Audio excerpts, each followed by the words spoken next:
There is a conflict most people never see, not outside the avoidant.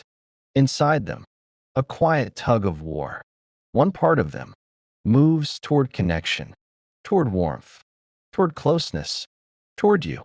But another part pulls the opposite direction, toward space, toward independence, toward emotional distance. Both impulses exist at the same time. And when the connection deepens, the rope tightens, because the avoidant is not only navigating a relationship, they are navigating an internal conflict, a constant negotiation between closeness and autonomy. And the reason their behavior can feel so confusing is because both sides are real. Many people imagine avoidant attachment as emotional indifference, coldness, distance, a lack of desire for closeness. But that picture is incomplete, because most avoidants do want connection. They enjoy companionship. They value intimacy. They appreciate feeling understood. They can experience genuine affection, sometimes very deeply. The difference is not the absence of desire. It is the presence of conflict. Inside many avoidants, two forces exist simultaneously: the desire to connect and the need to remain autonomous. Both impulses are powerful. Both feel necessary for emotional safety, but they rarely move in the same direction. This is what psychologists call an approach avoidance conflict, a psychological tug of war.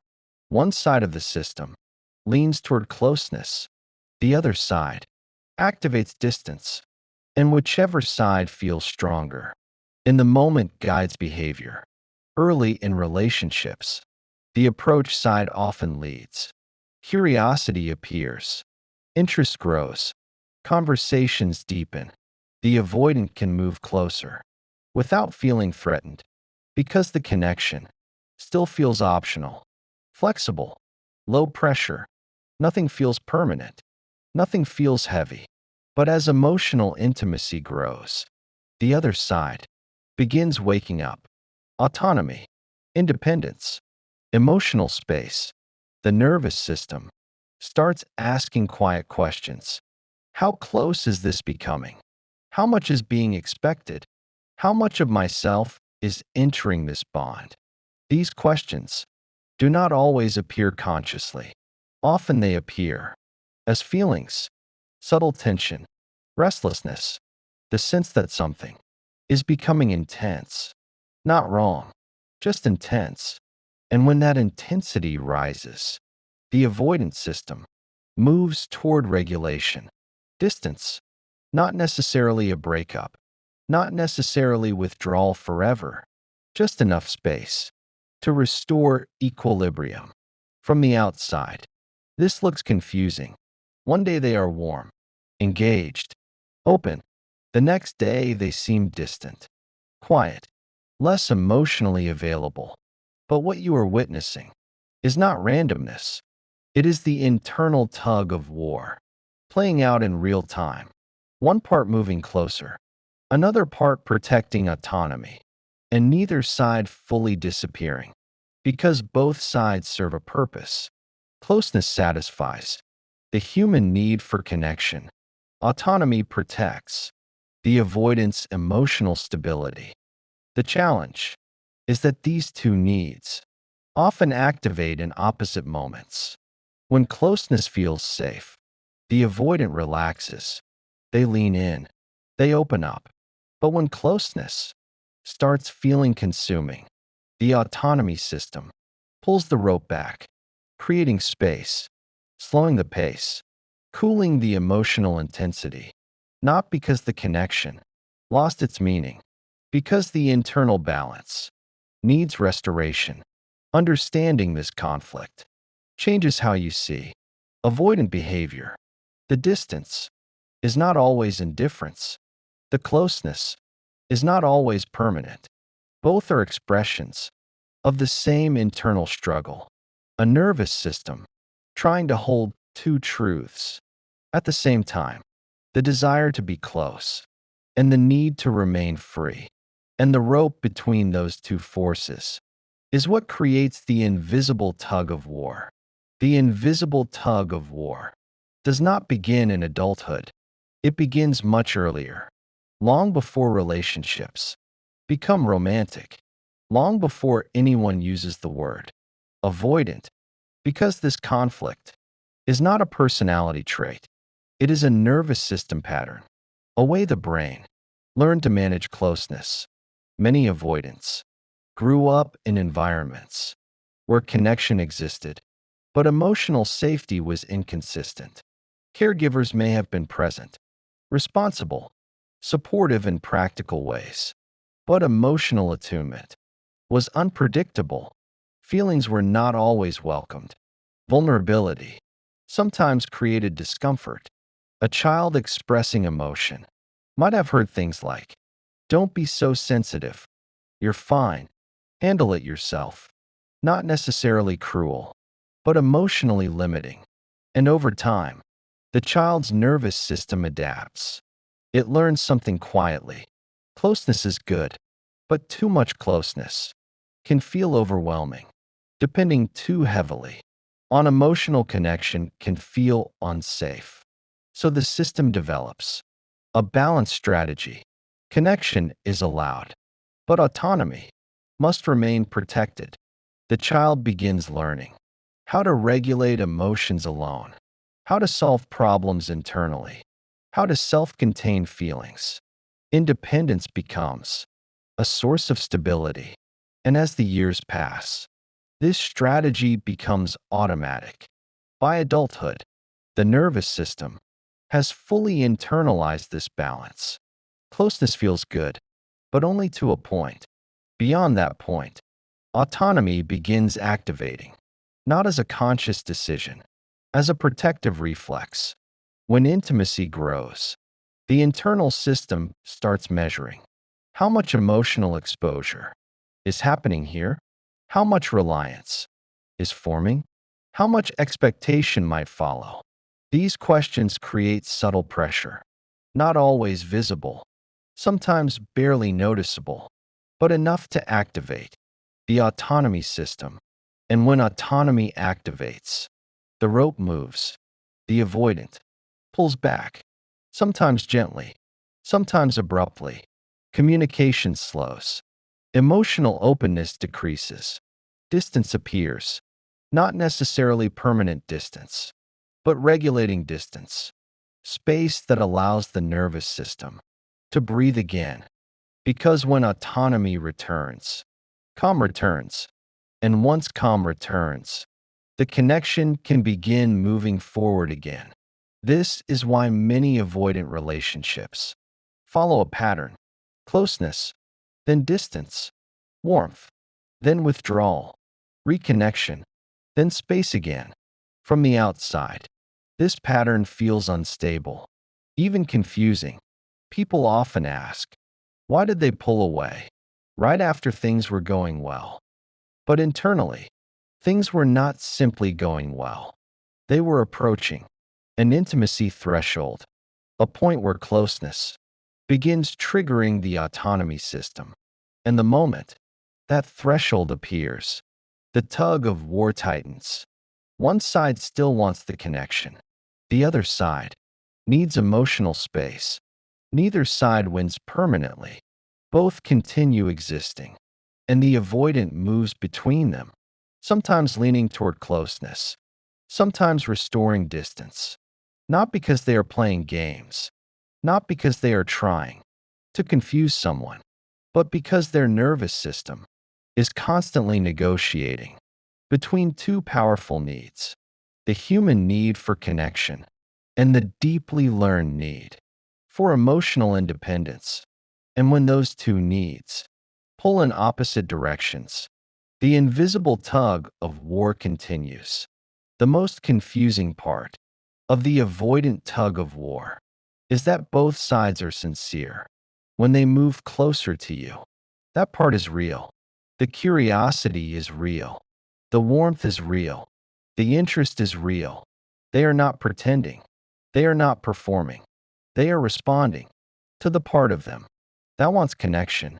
And in those moments, the avoidant can feel present, attentive, engaged.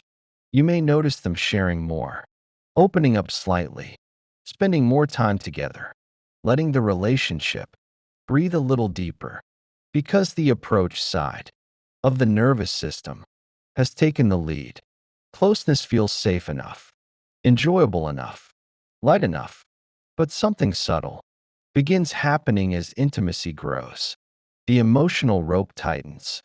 Expectations slowly appear. Time together becomes more regular. Conversations carry more meaning. The connection starts feeling real. And the moment it feels real, the other side of the system begins activating. Autonomy, independence, emotional self-protection. Not because the avoidance stopped caring, but because their nervous system detects increasing intensity, and intensity creates pressure. Pressure raises a quiet question inside them. How much of myself is entering this bond? Not always consciously, often as a feeling, a subtle sense of emotional weight, a moment where closeness starts feeling heavy, not bad, just heavy. And when that feeling appears, the avoidance system moves to regulate. The rope pulls back. Communication may slow. Plans may become less frequent. Their emotional tone might shift slightly, less expressive, less open. From the outside, this can feel like a sudden change, a drop in energy, a cooling of the connection. But internally, the avoidant is not rejecting the bond. They are restoring balance. Too much closeness activates the need for space. Too much distance eventually activates curiosity again. This is why avoidants often return after periods of withdrawal, not because they were playing a strategy, because the internal balance has shifted again. Autonomy has been restored.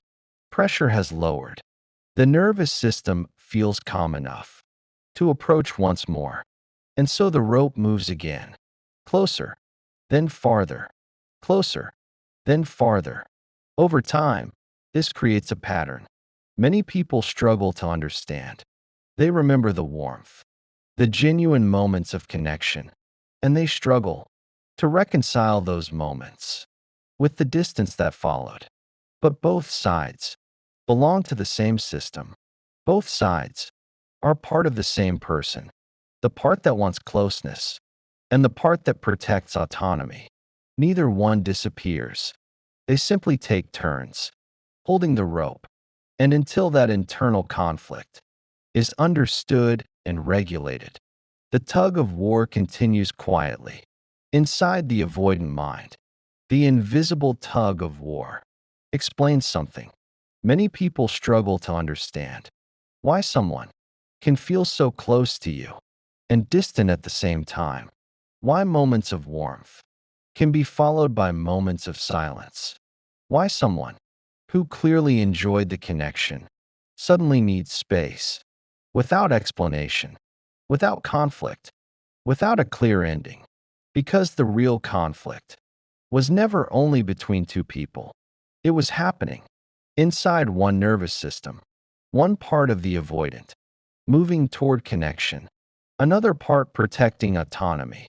And the rope between those two forces is always under tension.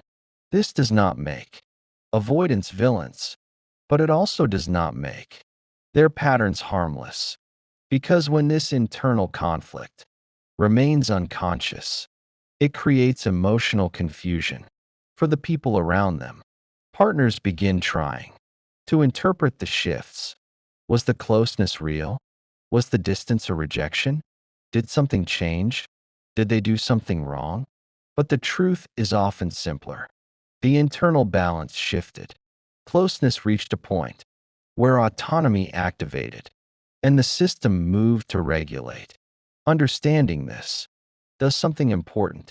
It removes the illusion that the relationship can stabilize through chasing closeness, because the more someone tries to hold the rope tightly, the stronger the autonomy response becomes. Pressure activates distance. Intensity activates withdrawal. This is why many people feel trapped inside avoidant dynamics. The more they try to restore connection, the more the avoidant system moves toward space, and the more space appears, the more the other person tries to pull the rope back. Two nervous systems pulling in opposite directions, both trying to restore emotional safety. But the real solution does not come from pulling harder. It comes from recognizing the structure of the tug of war. The avoidant must eventually learn how to tolerate closeness without losing their sense of self, how to remain present without feeling consumed, how to allow intimacy without experiencing it as emotional pressure.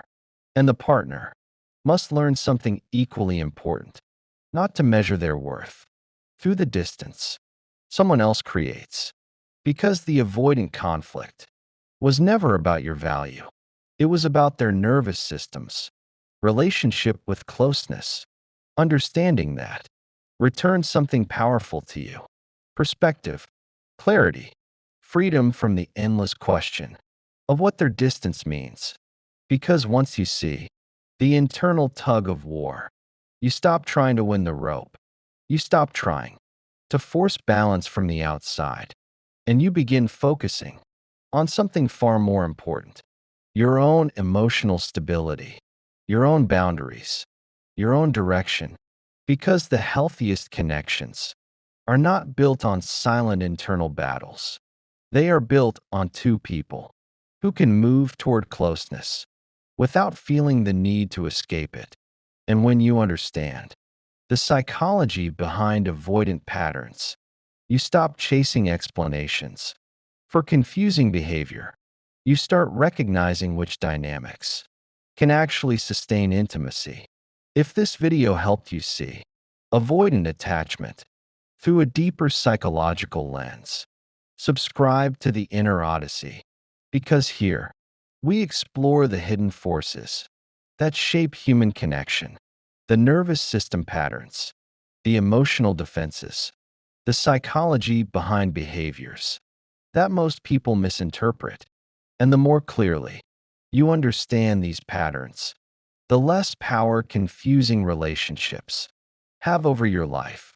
Clarity is the beginning of emotional freedom.